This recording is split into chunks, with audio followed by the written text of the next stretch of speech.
Hi friends, ഇന്ന് നമുക്ക് അപ്പത്തിന്റെ കൂടെയും ചപ്പാത്തിയുടെ കൂടെയും ഇടിയപ്പത്തിന്റെ കൂടെയും കഴിക്കാൻ പറ്റിയ ഒരു അടിപൊളി എഗ് കുറുമ എങ്ങനെ ഉണ്ടാക്കാൻ നോക്കാം. അതിനായിട്ട് നമുക്കൊരു ബൗൾ എടുത്ത് ക്യാഷ് വെള്ളം ഒഴിച്ച് കുതിർക്കാൻ വെക്കാം.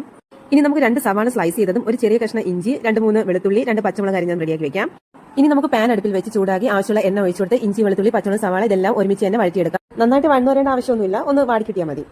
ഇപ്പോൾ ഇതിന്റെ പച്ചമണമെല്ലാം മാറി ഒന്ന് ചെറുതായി വാടി വന്നിട്ടുണ്ട്. ഇനി നമുക്ക് ആവശ്യമുള്ള മഞ്ഞൾപ്പൊടിയും ഉപ്പും ചേർത്ത് കൊടുത്ത് ചെറുതായി ചൂടാക്കി തീ ഓഫ് ചെയ്യാം. ഇനി ഇത് ചൂടാറിയതിനു ശേഷം മിക്സിയുടെ ജാറിലേക്ക് ഇട്ടുകൊടുത്ത് നേരത്തെ കുതിർത്ത് വെച്ചിരുന്ന കാഷ്യും കൂടി ഇട്ടുകൊടുത്ത് നമുക്ക് നന്നായിട്ട് ഇനി അരച്ചെടുക്കാം.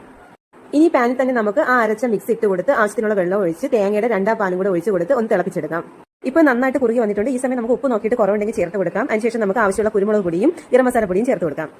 കറി നന്നായിട്ട് കുറുകി വരുമ്പോൾ നമുക്ക് അവിച്ച് വെച്ചിരിക്കുന്ന മുട്ട ചേർത്ത് കൊടുക്കാം. ഇനി അതിലേക്ക് നല്ല കട്ടിയുള്ള തേങ്ങയുടെ 1 പാൽ ഒഴിച്ച് കൊടുക്കാം. 1 പാൽ ഒഴിച്ച് കൊടുത്തിട്ട് തിളപ്പിക്കാൻ പാടില്ല, ചെറുതായിട്ടൊന്ന് ചൂടാക്കിയിട്ട് നമുക്ക് തീ ഓഫ് ചെയ്യാം. ഇനിയും താളിക്കണം. അതിനായിട്ട് നമുക്ക് വേറൊരു പാൻ അടുപ്പത്ത് വെച്ച് ചൂടാക്കി കുറച്ച് എണ്ണ ഒഴിച്ചു കൊടുത്ത് കടുക് പൊട്ടിച്ച് 2 ചെറിയ ഉള്ളി അരിഞ്ഞതും ഒരു 2 കറിവേപ്പിലയും 2 പച്ചമുളകും കൂടെ ഇട്ട് പൊട്ടിച്ചു കൊടുത്ത് നമുക്ക് ഈ കറിയിലേക്ക് ഒഴിച്ചു കൊടുക്കാം.